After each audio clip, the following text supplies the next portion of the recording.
Macmillan Audio presents Timestorm, a Tempest novel by Julie Cross, read for you by Matthew Brown.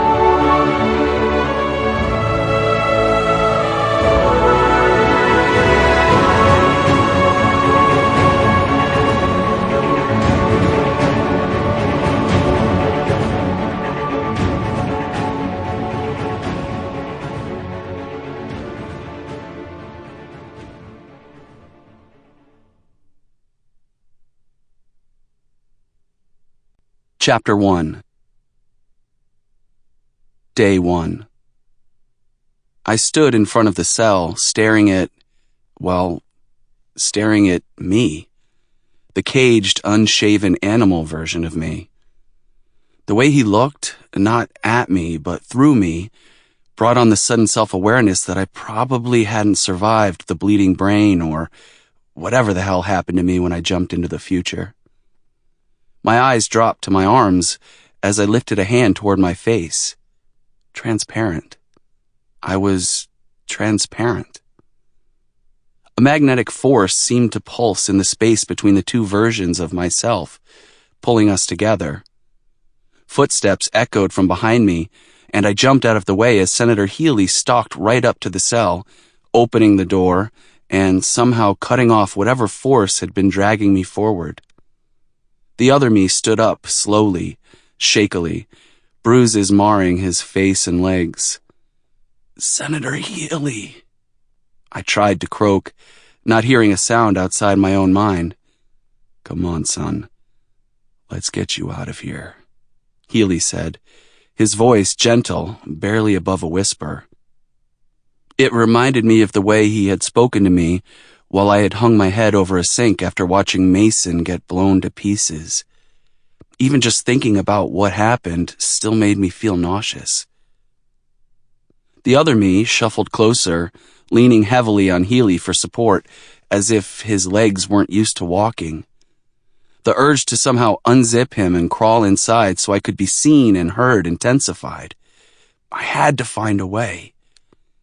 Somehow, I just knew that I was dying. And then the old warehouse dissolved, and pain shot through every inch of my body. "He can't breathe. We've got to do something." A truck.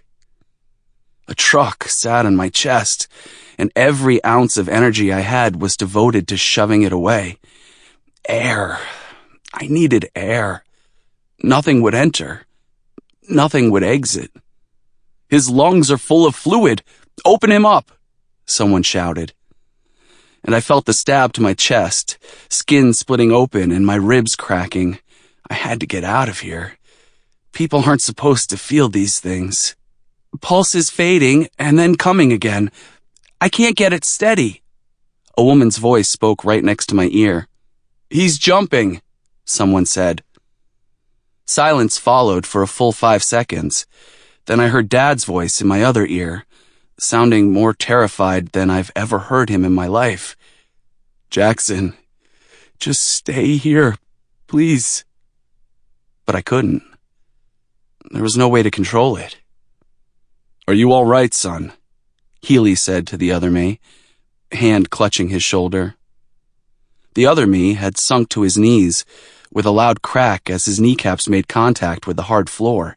He clutched his chest, a look of panic in his eyes, and then raised his shirt. A faint line appeared slowly down the center of his chest, blood trickling from the wound. Which one of us is dying? I thought it was me. He's not in the future. How can he feel what is happening to me? A gunshot rang from right behind me, breaking my concentration.